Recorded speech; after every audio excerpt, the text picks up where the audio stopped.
ഇതിനെ പ്രതീക്ഷിച്ചിരിക്കുക. ജമാഅത്ത് കഴിഞ്ഞ ഉടനെ വീട്ടിലേക്ക് മടങ്ങുക. സുന്നത്ത് വീട്ടിൽ നിന്ന് നമസ്കരിച്ച്, പ്രിയപ്പെട്ടവരെ, നമ്മൾ വേഗം കിടപ്പറയിൽ ഇരുന്ന് രണ്ട് കൈകളും ജമഅ കഫൈഹി, രണ്ട് കൈകളും ചേർത്ത് വെച്ച്, സുമ്മ നഫസ ഫീഹിമാ, രണ്ട് കൈകളിലും ഊതി, ഫഖറഅ, എന്നിട്ട് ഓതി സൂറത്തുൽ ഇഖ്ലാസ്, സൂറത്തുൽ ഫലഖ്, സൂറത്തുൻ നാസ്, 3 സൂറത്തുകളും ഓതി ശരീരം എത്താവുന്ന സ്ഥലത്തൊക്കെ തടവി ബിസ്മിക റബ്ബി എന്ന് തുടങ്ങുന്ന ദിക്റോ, അല്ലാഹുമ്മ ബിസ്മിക അമൂതു എന്ന് തുടങ്ങുന്ന ദിക്റോ, പ്രാർത്ഥനയൊക്കെ ചൊല്ലി വലതുഭാഗത്തേക്ക് ചെരിഞ്ഞ് കിടക്കുമ്പോൾ വലതുഭാഗത്തേക്ക്, പിന്നെ അങ്ങോട്ടും ഇങ്ങോട്ടൊക്കെ തിരിയുക, അങ്ങനെ ചെരിഞ്ഞ് കിടന്ന് മറ്റു വർത്തമാനങ്ങളൊക്കെ അവസാനിപ്പിച്ച് നേരെ ഉറക്കത്തിലേക്ക് പോവുക. അല്ലേ? അന്ന് രാത്രി നമ്മൾ മരിച്ചാൽ അള്ളാൻ്റെ നാമത്തിലാണ്, റബ്ബിൻ്റെ എന്താ പറയുക, താല്പര്യത്തിലാണ് നമ്മുടെ മരണം. അള്ളാഹു തൗഫീക്ക് നൽകുമാറാകട്ടെ. ആ ജമാഅത്തിൻ്റെ പ്രാധാന്യം പ്രാക്ടിക്കലാക്കുക എന്നുള്ളതിൽ ഒന്ന് മാത്രം പറയാ. ചില ആളുകൾക്ക് എന്നെ ഗൗരവം അറിയില്ല. സ്ത്രീകൾക്കും വിചാരിക്കുന്നത് അറിയോ, വീട്ടിൽ നിന്ന് നിസ്കരിച്ചാലും മതി നമ്മുടെ ഭർത്താവ്, പോരാ. നിങ്ങളെ ഭർത്താവ് വീട്ടിൽ നിന്ന് നമസ്കരിച്ചാൽ ഭർത്താവിന് കുറ്റുണ്ട്. ളുഹുർ വീട്ടിൽ നിന്ന് നിസ്കരിച്ചു, അയാൾക്ക് കുറ്റം കിട്ടും.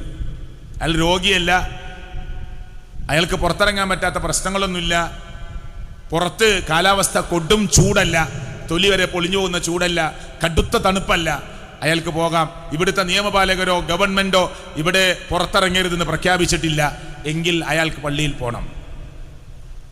ളുഹുർ ഈ കാരണങ്ങളൊന്നും ഇല്ലാതെ അയാൾ വിട്ടുന്ന് ളുഹുർ, അസ്ര, മഗ്രിബ്, ഇശാ, സുബഹി നമസ്കരിച്ചാൽ ഫർള് വീടി നിസ്കരിച്ചിട്ടുണ്ട്, പക്ഷെ അയാൾ ജമാഅത്തിനെത്താത്ത കുറ്റം കിട്ടും. അപ്പൊ ജമാഅത്ത് ഇഷ്ടമുള്ളവർക്ക് നടത്താനുള്ള ഏർപ്പാടല്ല, നിർബന്ധമായി പോവേണ്ടതാണ്. അന്ധനായ സ്വഹാബിക്ക് പോലും ഇളവിട്ടിട്ടില്ല. കണ്ണ് കാണാത്ത സ്വഹാബിക്ക് ഇളവിട്ടിയോ? ഇല്ല. പിന്നല്ലേ നമ്മൾ 2 ഉണ്ട കണ്ണുള്ള, നമ്മൾ നല്ല കാഴ്ച ശക്തിയുള്ള കണ്ണുള്ള നമ്മൾ ഇളവിട്ടോ? നമുക്ക് കിട്ടുമോ? കണ്ണ് കാണാത്ത സഹാബി നബിയോട് പറഞ്ഞു, ലൈസ ഖായിദുൻ യഖുദുനി ഇലൽ മസ്ജിദ് യാ റസൂലല്ലാഹ്, നബിയെ പള്ളിയിലേക്ക് എന്നെ കൊണ്ടുവരാൻ ഒരാളില്ല. നബിയെ പള്ളിയിലേക്ക് എന്നെ കൈപിടിച്ച് കൊണ്ടുവരാൻ ഒരാൾ വേണ്ടേ? അങ്ങനെ ഒരാളില്ല. അതുകൊണ്ട് ഞാൻ വിട്ടു നമസ്കരിച്ച പോലെ റഖ്ഖസ ലഹു, റുഖ്സ കൊടുത്തു. ഫലമ്മ വല്ല, അയാൾ പോവാണ്. അല്ലാഹുവിന്റെ റസൂൽ പറഞ്ഞു, ശരി കുഴപ്പമില്ല, വീട്ടിൽ നിസ്കരിച്ചാൽ മതി. പക്ഷെ പോകുമ്പോൾ നബി അയാളെ വീണ്ടും വിളിച്ചു സല്ലല്ലാഹു അലൈഹി വസല്ലം. എന്നിട്ട് ചോദിച്ചു, ഹൽ തസ്മഉ നിദാ, ബാങ്ക് കേൾക്കാറുണ്ടോ എന്ന് ചോദിച്ചു. വന്നത്തെ കാലത്ത് ഫാക്ടറി, കാറ്, പിന്നെ ഇങ്ങനത്തെ ഉപകരണങ്ങൾ, ബഹളങ്ങൾ, ഒച്ചപ്പാടുകളൊക്കെ വളരെ കുറവല്ലേ? ഇല്ല. അതുകൊണ്ട് കുറേ ദൂരത്തേക്ക് ബാങ്ക് കേൾക്കും.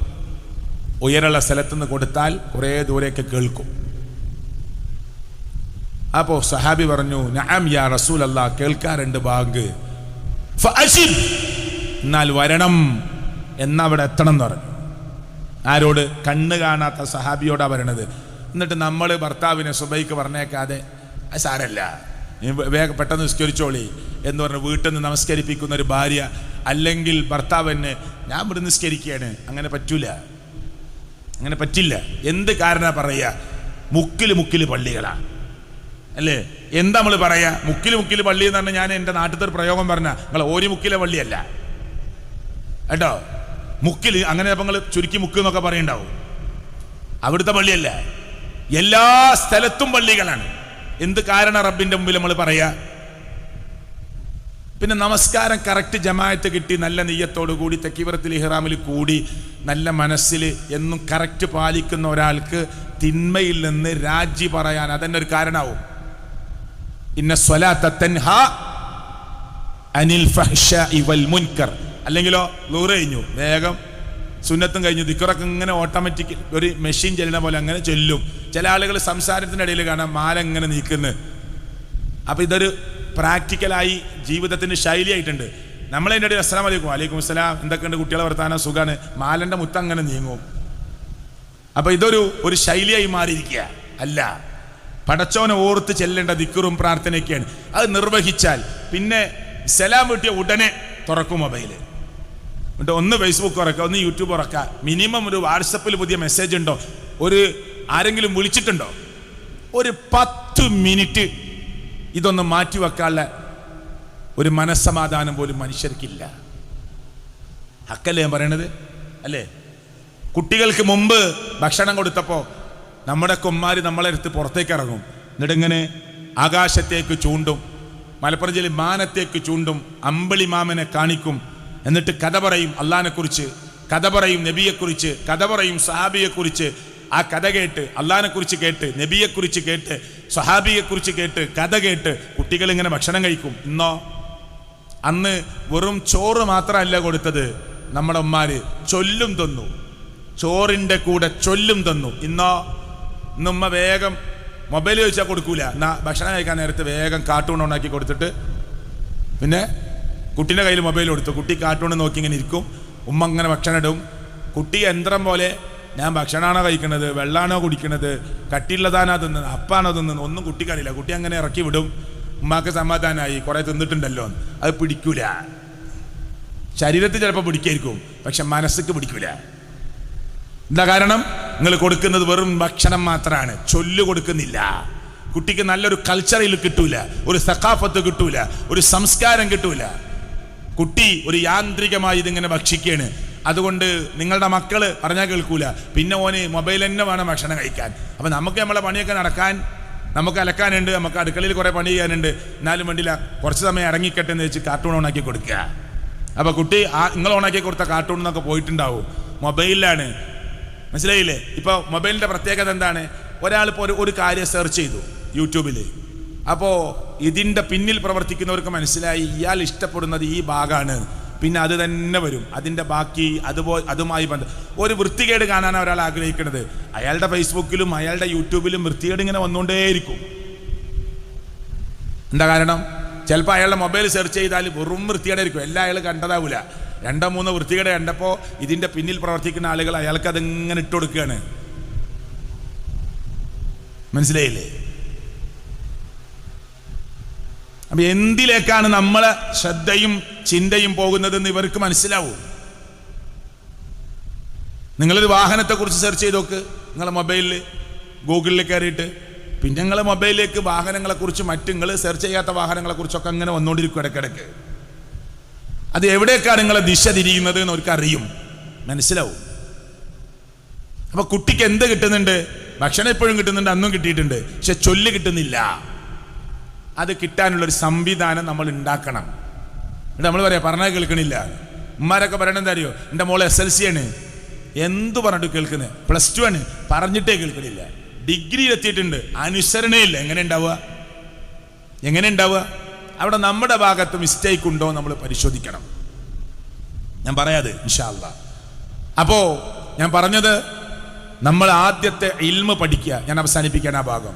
ഇൽമ് പഠിക്കുക, അള്ളാഹിനെ കുറിച്ച്, നമ്മുടെ നേതാവായ തങ്ങളായ മുഹമ്മദ് മുസ്തഫ സല്ലല്ലാഹു അലൈഹി വസല്ലമയെ കുറിച്ച്, എന്നിട്ട് നബിയുടെ സുന്നത്തിനോടൊപ്പം ചലിക്കുക. അള്ളാഹിന്റെ റസൂല് താടി വെച്ചു, 24 hours കൂലിട്ടു. സ്ത്രീകൾ പറഞ്ഞു കൊടുക്കണം നിങ്ങളെ ഭർത്താവിനോട്, നിങ്ങൾ വെച്ചോളിട്ടോ, നിങ്ങൾക്ക് ഇഷ്ടം പോലെ കൂലി കിട്ടും. എപ്പോഴും ഉറങ്ങുമ്പോഴും കൂലി. ഇതിവിടെ ഉണ്ട്. എനിക്കറിയാം എൻ്റെ താടി വലിയ ഭംഗിയൊന്നുമില്ല, പിന്നെ ഇത് ഭംഗിക്ക് വെച്ചതല്ല, അല്ലാന്ന്. എപ്പോഴും കൂലി. ഇനി താടി വെക്കാത്ത ഒരാൾ മോശക്കാരനാണ്, അയാൾ ഒന്നിനും പറ്റാത്ത ഒരാളാണ്, അങ്ങനെയൊന്നും നമ്മൾ പറഞ്ഞിട്ടില്ല. വെച്ചാൽ അതിൻ്റെ കൂലി. അത് സാധാരണ ഒരു സുന്നത്തല്ല. ഇപ്പം 4 എവിടെ കൈയ്യട്ടേണ്ട നിസ്കാരത്തിൽ? നെഞ്ചിൽ, ചെരുവിൽ, താഴെ, വയറ്, കെട്ടിയേ വേണ്ട എന്നൊക്കെ പറഞ്ഞ ആളുകളുണ്ട് മദ്ഹബിൽ. എന്നാൽ അങ്ങനെ എല്ലാ വിഷയം മദ്ഹബിൽ അഭിപ്രായ വ്യത്യാസങ്ങളുണ്ടാവും, കുറേ ഉണ്ട്. എന്നാൽ താടിയുടെ വിഷയത്തിലൊന്ന് നോക്ക്. എല്ലാ മദ്ഹബും, ഷാഫി മദ്ഹബ്, ഹനഫി മദ്ഹബ്, ഹംബലി മദ്ഹബ്, മാലിക്കി മദ്ഹബ്, എല്ലാ മദ്ഹബും പറഞ്ഞ എന്താ അറിയോ? ഹൽഖുൽ ലിഹിയ, താടി പൂർണ്ണമായി വടിച്ച് കളയൽ ഹറാം. 4 മദ്ഹബ് യോജിച്ച ചില വിഷയങ്ങളിൽ ഒന്നാണത്. എന്ന് പറഞ്ഞാൽ സാധാരണ സുന്നത്തല്ല എന്നർത്ഥം. അത് അള്ളാന്റെ റസൂൽ വല്ലാതെ ഇഷ്ടപ്പെട്ടിരുന്നു. വെക്കാത്ത ആളുകളോട് നബി വല്ലാതെ സ്ട്രോങ്ങിൽ സംസാരിച്ചിട്ടുണ്ട്. താടി ഫുള്ള് ക്ലീൻ ഷേവായിട്ട് മീശ നല്ല കട്ടിമീശ വെച്ച് വന്നപ്പോൾ 2 ആൾ നബിയെ കാണാൻ വന്നപ്പോൾ നബി ഒന്ന് മുഖം തിരിച്ചു. എന്നിട്ട് നബി അവരോട് ചോദിച്ചു, ആരാ നിങ്ങളോട് ഇങ്ങനെ ചെയ്യാൻ പറഞ്ഞതെന്ന് ചോദിച്ചു. അപ്പോൾ അവർ ഞങ്ങളെ അർബാബ് പറഞ്ഞ, ഞങ്ങളെ മുതലാളി പറഞ്ഞ, ബോസ് പറഞ്ഞാണ്. അപ്പോൾ അള്ളാന്റെ റസൂൽ അവർക്ക് പഠിപ്പിച്ചൊരു ഹദീസ് ഉണ്ട്, അമറനി റബ്ബി, നിങ്ങളെ മുതലാളി, നിങ്ങളെ യജമാൻ, നിങ്ങളെ ബോസ് നിങ്ങളോട് അങ്ങനെ പറഞ്ഞില്ലേ? എന്നാൽ അമറനി റബ്ബി, എൻ്റെ റബ്ബനോട് കൽപ്പിച്ചിട്ടുണ്ട്, ലിഹിയത്തി, എൻ്റെ താടി വളർത്തണമെന്ന്, എൻ്റെ മീശ വെട്ടണമെന്ന്. ഈ പ്രാക്ടിക്കലാക്കാറിന് നമ്മൾ അപ്പുറത്തിരിക്കുന്ന സ്ത്രീകൾ, നമ്മളെ ബൈക്കിലിരുത്തി പോവുക, നമ്മളെ ഭാര്യനെ എന്താ പോലെ വേഷം, ചുരിദാർ ഇട്ടോ കുഴപ്പമില്ല, കുറച്ച് നല്ല താഴ്ചയിൽ അതിൻ്റെ ടോപ്പ് ഉണ്ടാവണം, ലൂസായിരിക്കണം, ഓപ്പൺ ആവരുത്, അല്ലേ? അല്ലാതെ ഒരു പർദ്ദന്നിടൽ നിർബന്ധമൊന്നും ഇസ്ലാമിലില്ല. പർദ്ദ എന്ന് പറഞ്ഞാൽ അങ്ങനെ ഒരു വേഷം അള്ളാന്റെ റസൂൽ പഠിപ്പിച്ചിട്ടൊന്നുമില്ല. പിന്നെ കറുപ്പന്നെ വേണമെന്ന് പറഞ്ഞിട്ടുണ്ടോ? ഇല്ല. പിന്നെ കറുപ്പിന് ആകർഷണീയത കുറവാണ്, അട്രാക്ഷൻ കുറവാണ്. അതുകൊണ്ട് ആളുകളുടെ നോട്ടവും ശ്രദ്ധയൊക്കെ കുറയും. അതിനാണ് ഇപ്പം ലൂസുള്ള വസ്ത്രമാണ് പെണ്ണണിയേണ്ടത്. എന്തിനത്? ശരീരത്തിലേക്ക് ഒട്ടിപ്പിടിക്കാതിരിക്കാൻ, അവരുടെ അംഗലാവണ്യങ്ങൾ, നഗ്നതകളെ മറ്റുള്ളവരുടെ കണ്ണിൽ തലോടിപ്പോകാതിരിക്കാൻ, മറ്റുള്ളവരുടെ ശ്രദ്ധ അങ്ങോട്ട് വരാതിരിക്കാൻ. ഒരു സ്ത്രീ പുറത്തിറങ്ങുമ്പോൾ അത്ര ഉപയോഗിക്കരുത് കാരണം എന്തിനാ അത്ര ഉപയോഗിക്കരുത് പറഞ്ഞത്? അപ്പോൾ ആളുകൾ ശ്രദ്ധിക്കും. ആ റോഡിലൂടെ ഒരു പെണ്ണിങ്ങനെ പോവുകയാണ്, അപ്പോൾ നല്ല അടിച്ചു വീശുന്നൊരു സുഗന്ധം, അപ്പോൾ അവളെ ശ്രദ്ധിക്കാൻ കാരണമാകും. ആ സുഗന്ധം കൊണ്ട് അവളെ ശ്രദ്ധിക്കും, എന്നിട്ട് അഭിപ്രായങ്ങൾ പറയും, വെറുതെ ബാഡ് കമാൻഡുകൾ പറയും, ആവശ്യമില്ലാത്ത സംസാരങ്ങൾ ഉണ്ടാവും. അതുകൊണ്ട് ആ പുറത്തിറങ്ങി പോകുമ്പോൾ പുറത്തേക്ക് അടിച്ചു വീശുന്ന സുഗന്ധം ഉപയോഗിച്ച് പോകുന്ന സ്ത്രീയെ അള്ളാഹുവിൻ്റെ പ്രവാചകൻ വേശ്യക്ക് തുല്യമായി പറഞ്ഞു. നഊദു ബില്ലാഹ്, അള്ളാഹു കാത്തുരക്ഷിക്കട്ടെ. എന്നാൽ വീട്ടിലോ സുഗന്ധം ഉപയോഗിക്കണം. ഭർത്താവ് വരുന്നുണ്ട്, നല്ല സുഗന്ധമൊക്കെ ഉപയോഗിക്കാം, ബെഡ്റൂമിൽ ഉപയോഗിക്കാം. മനസ്സിലായില്ലേ? അണിഞ്ഞൊരുങ്ങി നിൽക്കണം, സ്വർണമുണ്ടെങ്കിൽ അണിയണം. ഇത് നേരെ തിരിച്ചാ നടക്കല് അല്ലേ? ഇവിടുത്തെ അവസ്ഥ എനിക്കറിയില്ല.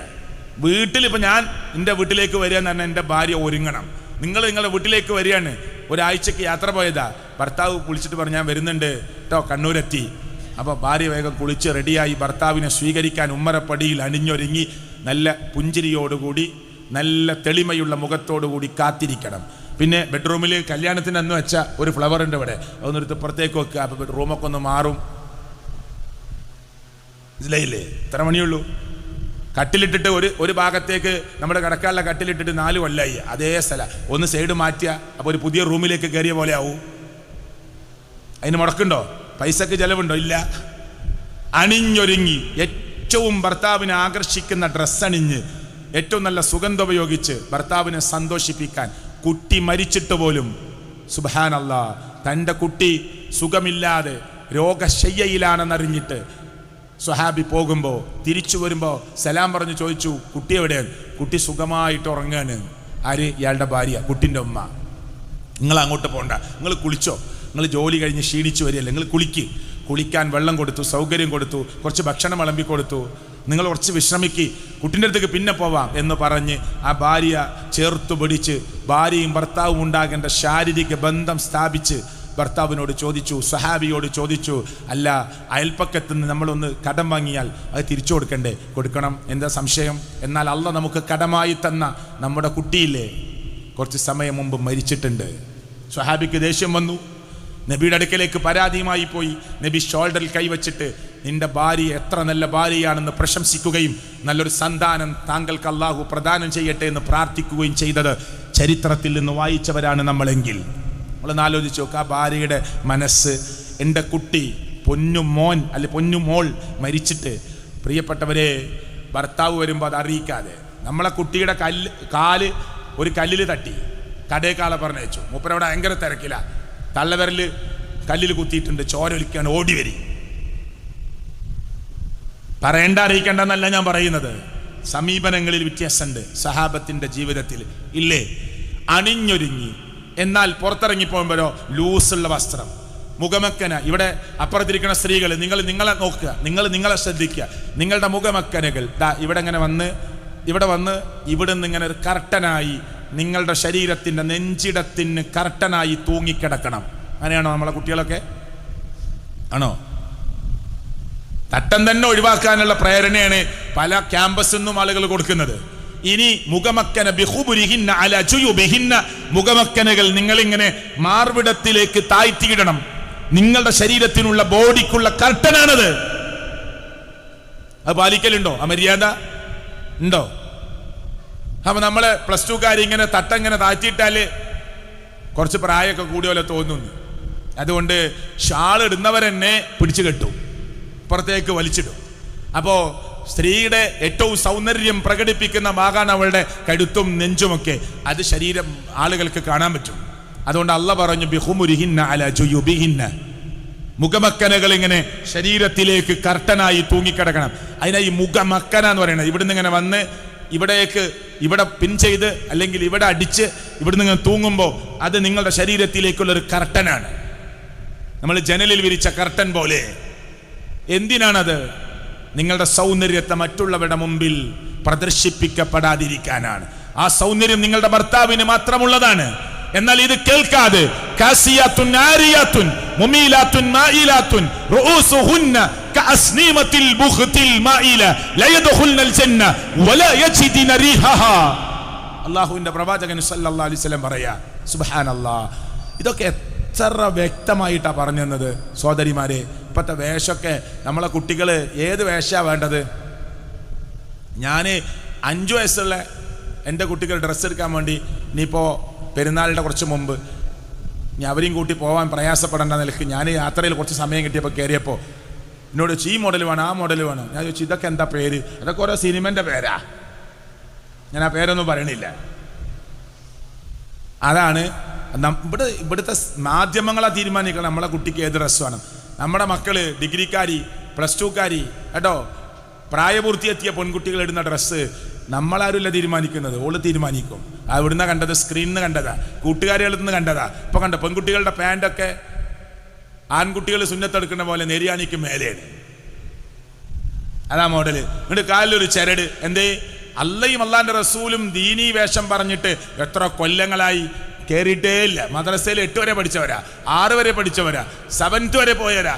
ഹൃദയത്തിലേക്ക് കയറിയിട്ടേ ഇല്ല. ഒരു നടി പാൻറ് കുറച്ച് ഉയർത്തി കാലിലൊരു കറുത്ത ചരടും കെട്ടിയപ്പോ എത്ര പെട്ടെന്ന ആളുകൾ അത് സ്വീകരിച്ചത്. അത് വെറുതെ നടക്കുന്നവർ മാത്രമല്ല, 5 നേരം നിസ്കരിക്കുന്ന കുട്ടികൾ വരെ ഉമ്മാനോട് പറയാം ഇതാണ് ഉമ്മ മോഡലിപ്പോ നിങ്ങൾക്ക് അറിയായിട്ടാ. നെരിയാനൊക്കെ കാണിച്ചിങ്ങനെ നടക്കുക. പെണ്ണിന്റെ ഔറത്താണ് കാല്. മുൻകൈയും മുഖവും ഒഴിച്ച് ബാക്കി എല്ലാം മറക്കൽ നിർബന്ധ അല്ലേ? അതിൽ ആർക്കും സംശയമില്ലാത്ത, ലോകത്ത് ഒരാൾക്കും സംശയമില്ല. മുഖവും മുൻകഴിച്ച് ബാക്കിയെല്ലാം മറക്കണം. പെണ്ണിന്റെ ഔറത്താണ് കാല്, പെണ്ണിന്റെ ഔറത്താണ് മുടി, പെണ്ണിന്റെ ഔറത്താണ് ബാക്കി ശരീരത്തിന്റെ എല്ലാ നഗ്നതയാണ്. അത് മറക്കണം. അല്ലാഹുവിന്റെ റസൂൽ പറയാ എന്നാൽ കാസിയാത്തുൻ ആരിയാത്തുൻ, വസ്ത്രം അണിഞ്ഞിട്ടുണ്ട് പക്ഷെ അവർ അണിഞ്ഞിട്ടില്ല, നഗ്നകളാണ്. ചില സ്ത്രീകളൊക്കെ കണ്ടാൽ ഒന്നും അണിഞ്ഞിട്ടില്ല എന്നാ തോന്നുക. ഒരു വടിയിൽ തുണി ചുറ്റിയ പോലെയാണ്, ശരീരത്തിൽ ഒട്ടിപ്പിടിക്കുന്ന ഡ്രസ്സ്. കാസിയാത്തുൻ ആരിയാത്തുൻ, വസ്ത്രം അണിഞ്ഞിട്ടും അവർ നഗ്നകളാണ്. മുമീലാത്തുൻ മായിലാത്തുൻ, നടത്തം വരെ ചാഞ്ഞും ചെരിഞ്ഞുമാണ്. ഇതൊക്കെ അള്ളാന്റെ റസൂൽ 1400 വർഷങ്ങൾക്ക് മുമ്പ് പറഞ്ഞതാ. ഇങ്ങനെ ഒരു വടി മാത്രമുള്ള ഹീലൊക്കെ ഇട്ടിട്ടാ ചില സ്ത്രീകൾ നടക്കുക. എന്നാലെങ്ങനെ നെളിഞ്ഞ് നടക്കാൻ പറ്റുള്ളൂ. ഇല്ലേ? ബോഡിക്കൊരു ഷേപ്പൊക്കെ അങ്ങനെ വരാൻ. അപ്പോൾ ഒരു ഹീല്, ഒരു ചെരുപ്പ്, ഇരള ചെരുപ്പ് ഇടുന്നതല്ല ഞാൻ പറയണത്. ഒരു വടി എന്നിട്ട് മര്യാദയ്ക്ക് നടക്കാൻ കഴിയുമോ? ഇല്ല. ഒരു പട്ടിയെ കണ്ട ഒന്ന് ഓടാൻ പറ്റുമോ? ഇല്ല. ചെരുപ്പ് ഒഴിവാക്കി ഓടേണ്ടി വരും. എന്നിട്ട് ആ ഹീലിട്ടിട്ട് ഇങ്ങനെ നടക്കുക. ഡോക്ടർമാരൊക്കെ പറയും ഈ ചെരുപ്പ് ഉപയോഗിച്ചാൽ 2 വർഷമൊക്കെ ഉപയോഗിച്ചവർക്ക് ഊരവേദന വന്നിട്ടുണ്ട്. അപ്പോൾ ഓള് ചിന്തിക്കണം എന്താ അറിയോ, എന്നാലും ഇപ്പോൾ 2 വർഷം തെളിഞ്ഞു നടക്കാലോ, പിന്നെ കിടന്നാലും കുഴപ്പമില്ല. എന്നിട്ട് ഈ മോഡൽ സ്വീകരിച്ചിങ്ങനെ നടക്കുക. ഇതൊക്കെ ഒരു മുസ്ലിമത്തായ പെണ്ണിന് പറ്റുമോ? അതാ റസൂലുള്ള പറയുന്നത്. മുമീലാത്തുൻ മായിലാത്തുൻ, ചാഞ്ഞും ചെരിഞ്ഞുമാണ് ചില സ്ത്രീകളുടെ നടത്തം. റൂസുഹുന്ന, അവരുടെ തല കഅസ്നീമത്തിൽ ബുഖ്തിൽ മായില, ആടിക്കളിക്കുന്ന ഒട്ടകത്തിന്റെ പൂഞ്ഞ പോലെയാണ്. ഒട്ടകം നടക്കുമ്പോൾ ശ്രദ്ധിച്ചോക്ക്, അതിൻ്റെ ആ മുകൾ ഭാഗത്ത് കാണുന്ന പൂഞ്ഞങ്ങനെ അതിന് നടത്തത്തിനനുസരിച്ച് ഇങ്ങനെ അങ്ങോട്ടും ഇങ്ങോട്ടും ചെരി. അതേപോലെ ചില സ്ത്രീകൾ നടക്കുക, നേരെ സ്ട്രൈറ്റ് നടക്കൂല, സ്ട്രൈറ്റ് നോക്കൂല, അങ്ങോട്ട് നോക്കി ഇങ്ങോട്ട് നോക്കി, അവിടെ ചിരിച്ച് ഇവിടെ ചിരിച്ച് ആടി കുഴഞ്ഞ് തള്ളവിരലുകൊണ്ട് വൃത്തം വരച്ച് ഇങ്ങനെ നടക്കുക. അപ്പോ ആടിക്കളിക്കുന്ന ഒട്ടകത്തിന്റെ പൂഞ്ഞ പോലെയാണ് അവർ. ലാ യദ്ഖുൽനൽ ജന്ന, അവർ സ്വർഗത്തിൽ കിടക്കുകയില്ല. പിന്നെ നമ്മൾ നമസ്കരിച്ച എന്തിനാ? നിങ്ങൾ ഈ പറഞ്ഞിട്ട് എന്തിനാ? നിങ്ങൾ ഈ ക്ലാസ്സിന് വന്നത് എന്തിനാ? ഞാൻ ഇവിടെ വന്നവരെ കുറ്റപ്പെടുത്തല്ല. ഈ ഹദീസ് പഠിക്കുമ്പോൾ നമ്മൾ മനസ്സിലേക്ക് വരേണ്ടത്, എന്നിട്ട് അള്ളാഹ്ക്ക് ഇഷ്ടമില്ലാത്ത വേഷം അണിഞ്ഞ് ജീൻസിന്റെ പാൻറ്റും ടീഷർട്ടും, വാപ്പ പറയാണ്, ഉമ്മ പറയാ, അവള് ചെറുതാ, 8th-ലെത്തിയിട്ടുള്ളൂ, ജീൻസിന്റെ പാൻറ്റും ടീഷർട്ടും, 8th-ലാണ്, 9th-ലാണ്, 10th-ലാണ്. എന്നിട്ട് പിന്നെ 11th-ഉം 12th-ഉം കഴിഞ്ഞ് +2 കഴിഞ്ഞപ്പോൾ വാപ്പയും ഉമ്മയും കൗൺസിലിങ്ങിന് വരിക. എൻ്റെ മോക്കൊന്ന് പറഞ്ഞു കൊടുക്കണം, പറഞ്ഞിട്ട് കേൾക്കണില്ല, ഇപ്പൊ പിടിച്ചിട്ട് കിട്ടണേ ഇല്ല. അപ്പൊ 8th-ലും 7th-ലൊക്കെ എത്തിയ ഒരു സ്വർണം ഒരു കുട്ടിക്ക് ഉപയോഗിക്കാൻ പറ്റുമോ? ആൺകുട്ടിക്ക്? അള്ളാന്റെ റസൂൽ പറഞ്ഞത് കുടുംബം, ഞാൻ ഈ പറയുന്നത് നമ്മുടെ കുടുംബത്തിന്റെ വീടിന്റെ ഉള്ളിൽ ശരിയാവാനായി പറയുന്നത്. സ്വർണം ആൺകുട്ടിക്ക് പറ്റൂല. നമുക്കൊരു മോൻ ജനിച്ചു, അപ്പോൾ സ്വർണത്തിന്റെ മോതിരം, മാല, അരയിൽ സ്വർണത്തിന്റെ കെട്ട് പറ്റുമോ? പടച്ചോന് ഇഷ്ടമില്ലാത്ത രൂപത്തിൽ നമ്മളെ കുട്ടിയെ ഫസ്റ്റ് തന്നെ വളർത്തുന്നത്. അപ്പോൾ പടച്ചോന്റെ ഭാഗത്തുനിന്ന് ബറക്കാത്ത് കിട്ടുമോ? റഹ്മത്ത് കിട്ടുമോ? സ്വർണത്തിൻ്റെ മോതിരം ഉപയോഗിച്ച ഒരാളെ കണ്ടപ്പോൾ നബി എന്ത് ചെയ്തു? ആ മോതിരം ഊരി ഇട്ടേർ കൊടുത്തു. എന്നിട്ട് നബി അങ്ങോട്ട് പോയി. അപ്പോൾ ആളുകൾ പറഞ്ഞു, എടുത്തോ, വീട്ടിലാർക്കെങ്കിലും കൊടുക്കാമല്ലോ, നമുക്ക് അണിയാൻ പറ്റൂല എന്നല്ലേ ഉള്ളൂ. ആ മോതിരം പോയ ആൾ പറഞ്ഞ എന്താ അറിയോ? ഞാൻ എടുക്കൂല, അല്ലാണ്ട് റസൂൽ എൻ്റെ കയ്യിൽ നിന്ന് ഊരി വലിച്ചെറിഞ്ഞ, എനിക്ക് വേണ്ട, ഉപേക്ഷിച്ചിട്ട് പോയി എന്നാ. അപ്പോൾ പുരുഷന് സ്വർണം പറ്റുമോ? പറ്റൂല. അത് നമ്മളെ ചെറിയ കുട്ടിയല്ലേ. ഇപ്പൊ കള്ള് നമുക്ക് കുടിക്കാൻ പറ്റൂല. അര ക്ലാസ് അല്ലേ, പറ്റുമോ? ഒരൗൺസ് അല്ലേ, അങ്ങനെ പറ്റുമോ? അപ്പൊ സ്വർണം, അതാണ് ദീന്. അതാ കുടുംബത്തിന്റെ ഉള്ളിൽ ദീനുണ്ടാവുക. അത് ഉമ്മ പറഞ്ഞു, ഉമ്മാന്റെ ജ്യേഷ്ഠത്തിന്റെ ഇഷ്ട, ഉമ്മാന്റെ അനിയത്തിന്റെ ഇഷ്ട, വാപ്പാന്റെ ഒരു പെങ്ങളുണ്ട് അവരുടെ ഇഷ്ട, പറഞ്ഞാൽ കേൾക്കൂല. അതൊന്നും നമ്മളെ കുട്ടിന്റെ മേത്ത് നടപ്പിലാക്കാൻ പറ്റൂല. ഈ കുട്ടിക്ക് പ്രതികരിക്കാൻ കഴിയില്ലല്ലോ. അവിടെ ഒക്കെ ദീനുണ്ട്. ആ ദീന് പഠിക്കണം. നമുക്ക് ദീനിൽ നല്ല വിശാലത ഉണ്ട്, സ്വാതന്ത്ര്യമുണ്ട്. ആയിഷ ബീവി റസൂലുള്ളാഹിന്റെ ഇവിടെ ഇങ്ങനെ താടി വെച്ചിട്ട് കണ്ടില്ലേ? ഗുസ്തി മത്സരമൊക്കെ കണ്ടില്ലേ? കണ്ടു. നബി സല്ലല്ലാഹു അലൈഹി വസല്ലമ ആയിഷ ബീവി പറയുന്നത് വരെ ഷോൾഡർ വെച്ചെടുത്തു. ഇനി പോവല്ലേ എന്ന് ആയിഷ ബീവി ചോദിക്കണ വരെ. ആയിഷ ബീവി റളിയല്ലാഹു അൻഹ മെലിഞ്ഞ ശരീര. അള്ളാന്റെ റസൂൽ 50 വയസ്സ് കഴിഞ്ഞിട്ടുണ്ട് അല്ലേ? പ്രായത്തിന്റെ പ്രശ്നങ്ങളൊക്കെ ഉണ്ടാവുമല്ലോ. 63 വയസ്സിൽ വഫാത്തായി. അതുകൊണ്ട് ആയിഷ ബീവിന്റെ കൂടെ നടക്കുമ്പോൾ നബി സല്ലല്ലാഹു അലൈഹി വസല്ലം ആയിഷ ബീവിയോട് പറഞ്ഞു, എന്ത്, നമുക്കൊരു ഓട്ട മത്സരം നടത്താമെന്ന്. ഭാര്യയും ഭർത്താവുമാണ്, അള്ളാന്റെ റസൂലാണ് അല്ലേ? പേരക്കുട്ടികളുടെ മുമ്പിൽ നബി പറയാണ് സല്ലല്ലാഹു അലൈഹി വസല്ലം, ഞാൻ ഒട്ടകാണ്, ഞാൻ ആനയാണ്, നിങ്ങൾ എൻ്റെ പുറത്ത് കയറി. എന്നിട്ട് അള്ളാന്റെ റസൂല് കാലിൻ്റെ 2 മുട്ടും നിലത്ത് കുത്തി കയ്യും കുത്തി ഇങ്ങനെ ആടി കളിക്കുക, പേരക്കുട്ടികൾ പുറത്തിരിക്കുക. നമ്മളെ വാപ്പാര വിചാരം ഉഷാറാവണമെങ്കിൽ മസിലും പിടിച്ചിരിക്കുക, സിറ്റ് ഔട്ടിൽ ഇങ്ങനെ മസിൽ പിടിച്ചിരിക്കുക. മോൻ വന്നിട്ട് അസ്സലാമു അലൈക്കും, വലൈക്കും അസ്സലാം, എവിടുന്നാടാ? അങ്ങനെയല്ല. ആ അള്ളാന്റെ റസൂല ലോകത്തെ ഏറ്റവും വലിയ മാതൃക. അത് കാല് നിലത്ത് കുത്തി മുട്ടുകാല് കുത്തി കളിക്കാണ് കുട്ടികളുടെ കൂടെ. ആയിഷ ബീവിയോട് പറഞ്ഞു, നമുക്കൊരു ഓട്ട മത്സരം നടത്താം. ഭാര്യ ഭർത്താവ് ഓടി. ആയിഷ ബീവി മെലിഞ്ഞ ശരീരം, ചെറിയ പ്രായം, ഓടി ജയിച്ചു. അള്ളാന്റെ റസൂല് സന്തോഷിച്ചു. ആയിഷ ബീവി ജയിച്ചില്. കുറച്ച് കഴിഞ്ഞപ്പോൾ ആയിഷ ബീവി കുറച്ച് തടിയൊക്കെ കൂടി. അങ്ങനെ റസൂല് ചോദിച്ചു, അന്നത്തെ ഓട്ടാൻ എനിക്ക് ഓർമ്മ ഉണ്ടോ? ആണ്ട് പകരം ഓടാണ്ടോ എന്ന് ചോദിച്ചു. ഒന്നും കൂടി ഓടാണ്ടോ എന്ന്. ആ ആയിഷ ബീവി ഞാൻ റെഡി. ഓടി. അള്ളാന്റെ റസൂല് ജയിച്ചു.